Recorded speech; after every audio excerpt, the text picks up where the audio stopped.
All right, my name is Cassie Graham, and this is my statement video for 6:15. First of all, I will be sharing my cultural identities, values, and experiences that have led me to this profession. And I start with values because one of my core values, I think, has always been helping people. One of this, one story that kind of demonstrates this is that my family and I went to a dog pound when I was little, and there was this white fluffy dog that no one had adopted for a very long time. And so I decided to make posters to get someone to adopt the dog, and I brought it to my brother's baseball practices and handed out my posters. And then I wanted to be a journalist because I thought that my grandma told me that if I became a journalist, I could like publicize issues like the dog needing a home, and so then I could help people. And then I wanted to be a teacher. And then my family always said that I was really good at listening to people and helping them and really understood people's feelings a lot. And I thought that was a really cool thing. And my mom had this therapist friend. I was like, I could be a psychologist because she was a psychologist, and that matters for the future. Experiences, I now know that I've probably been anxious my whole life.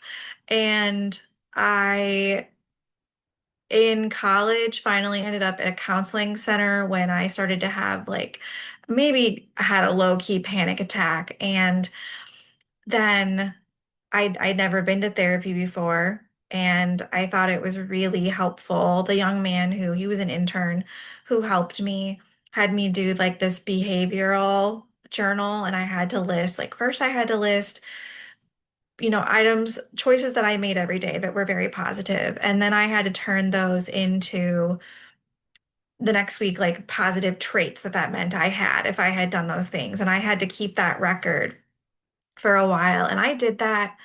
I did that for years afterwards. That was so useful. So that was an experience that was really impactful.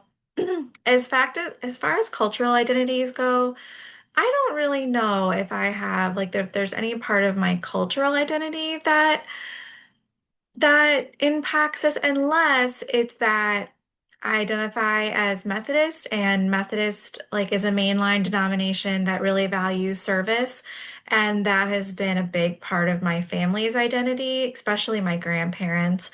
It was always very clear. Well, not my parents too. My dad always coached my brothers in sports. My mom ran boosters groups and chaperoned the prom for years. And so it was always a really big part of my family's identity to serve others. So that's maybe part of it. Family and friends and mental health. All right. So besides the fact that my mother encouraged me to go to the counseling center when I was in college, there was not a ton of mental health discussion in my family. Definitely not from my father. Um, my mother, for a long time until recently, believed that she had a major depressive disorder diagnosis, and she took medication for it. She saw a psychiatrist mostly. She Because she didn't really seem to believe in going to a therapist. It was very except it was very odd, except that she helped a therapist friend of hers write a book where she wrote little stories for kids that were like allegories for discussing mental health. But we really didn't discuss mental health in my home. So it was like I knew it existed and I knew that feelings were important, but I wonder if I ever really truly understood what the profession was of a therapist was until I became a participant in it. Friends never talked about mental health ever. Not the way I'm a high school English teacher, not the way my students do today. Television, I extended this into television because I did watch a lot of the popular teen shows. And I remember Dawson's Creek, when one of the main characters came out as gay, and some of the conversations around mental health with that, that was a big eye opener for me. And then also one of the main characters ended up in a in a home briefly, or like an inpatient facility briefly with depression. And that made a large impact on me. But again, it seemed very extreme. It didn't seem like an everyday conversation. And then I put college on here because, again, that was something that my family encouraged, but never previously. So it was a shift. Counseling essential? I thought it was a really interesting prompt because you shouldn't answer it a certain way if you want to stay in the program. Um, I do think counseling is essential. I kind of say that everybody should have one, even if they don't think they have some major functioning issue, because everyone can stand to know themselves better and know why they do the things they do and why they interact with people the way they do and what reactions. That's why I put the baking stuff on the slide because, you can have different reactions with ingredients and you can have different ingredients with different reactions with people based on the ingredients they bring, right? Also, in general, I don't think our society does a great job of teaching people how to be people, how to process negative feelings, how to how to understand what's happening around us. And we're not even good at it now because now we're talking more about mental health, but we're almost pathologizing all of it. And some things are just normal. Therapy is a really good place. Counseling is a really good place just to process what happens to you so that you can, learn the skills that you didn't learn earlier. And counselors are really good guides for all of that learning process. So, like teachers, guides, walk alongside, I don't know, Jedi helpers. And do people change? I put the tiger on here because I do think tigers can change their stripes. I don't think that I recently I'm like in this structures of argument class through Harvard, like for free. And the first thought experiment in it was if you could be hooked up to a machine that would give you all the best experiences of your life for the rest of your life, would you get hooked up to it? And then it was like, would you hook your friend up to it? And then it was, if someone told you you could be on it your whole life, would you? And I said, absolutely not. And my response was because if if you're not like experiencing pain and like evolving or challenge and evolving, like what is life?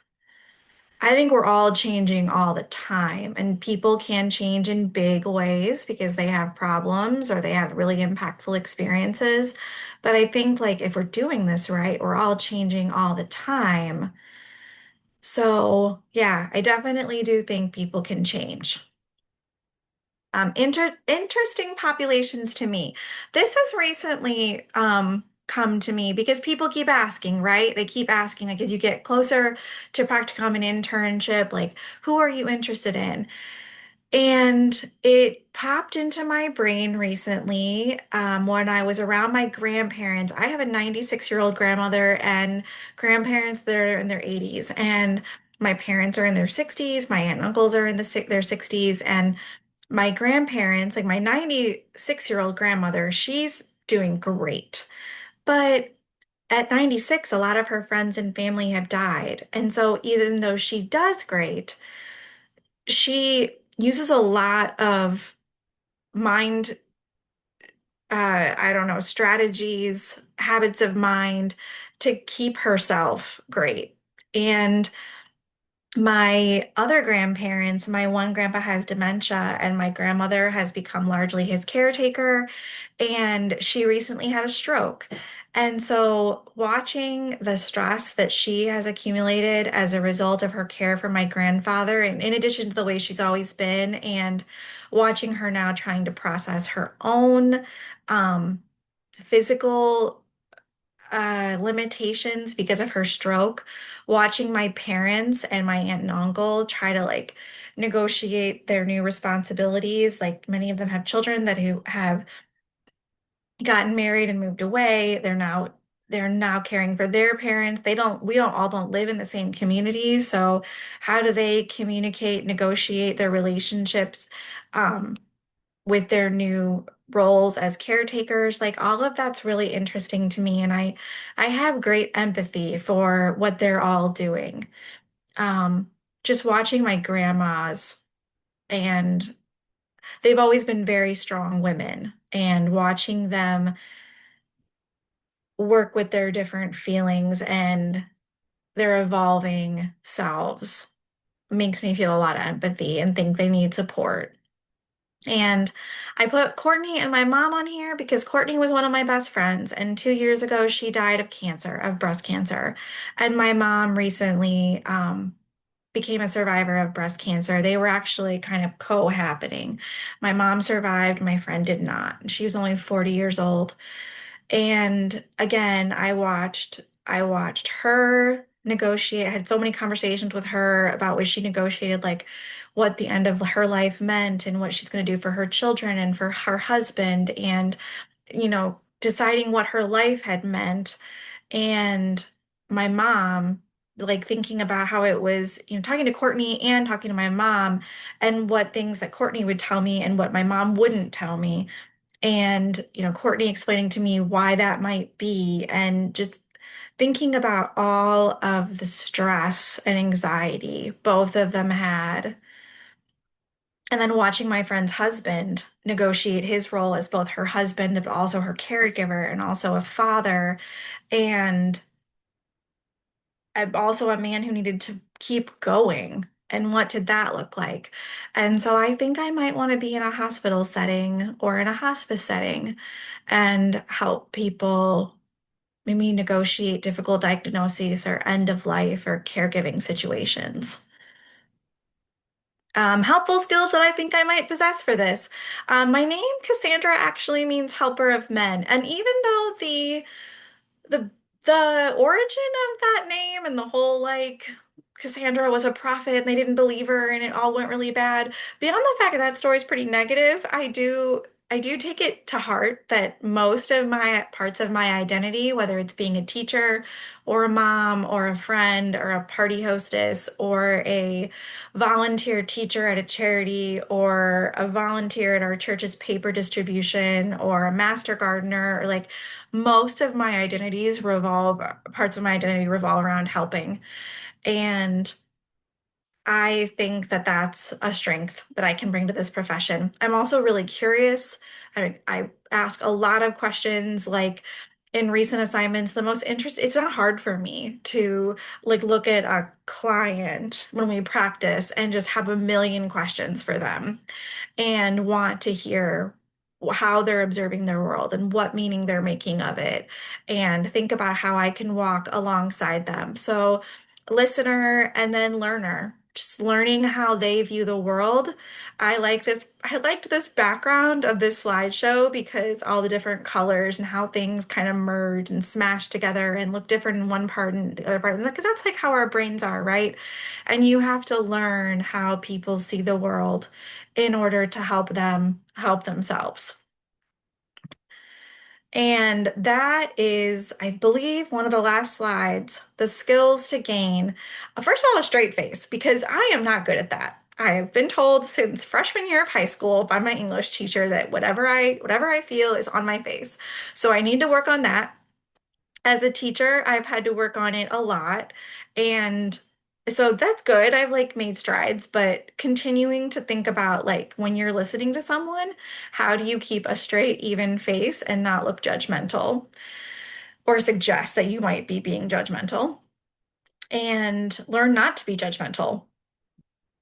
Also learn to like listen and facilitate people's helping themselves, not just teach. I know there's a psychoeducational aspect of, different theories of counseling, but that will be something different than my current role, right? Where I'm a teacher. And but teaching theoretically should be a lot more helping people help themselves too. So more learning more skills about how I can help individuals in very different circumstances from very different backgrounds, experiencing very different challenges, help themselves. Like be one of those people who teaches them the skills they didn't learn when they were younger, maybe helps them understand themselves better, helps them not pathologize themselves and see, like, hey, I can learn to have some tools.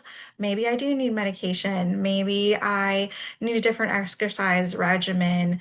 Maybe I need different relationship skills, whatever. But like, I can put together a toolkit to take care of myself. Because I think that the confidence and the empowerment that comes from that is really essential. And if I believe counselors are essential for another reason, it's because helping people be healthy makes them like with themselves, makes them healthier and better people with others too. And I remember in six or 520, we talked about like diversity and how would we work with someone who wasn't necessarily behaving the way we would want someone to behave or wasn't kind the way we would want them to behave. And I had to think a lot about, okay, well, why would you help someone who's not making the choices that you would make necessarily? Well, because you want that person to make choices that make them feel healthy and happy. So they will treat others the way healthy and happy people treat each other. And then the world will be a better place, which is so corny, but that is how I feel about it. Misconceptions about therapists. I do believe that people think that therapists are fortune tellers and that like can read their palm and tell them like this is what's wrong with you and then next fix them. So here's what's wrong with you and here's how I will fix it. And maybe to a lesser degree a paid friend. I don't think this is much because a lot of people have very wiggy feelings about counseling and if they may arrive there, they're not completely comfortable with it. So, you know, those people know, not a paid friend. But some people who might be in a little needier place might get to that. Definitely fortune tellers who fix people. So you got to help them realize that you're there to help them help themselves. And I do believe that is it. That is the end of my statement as a future counselor. Thank you for listening.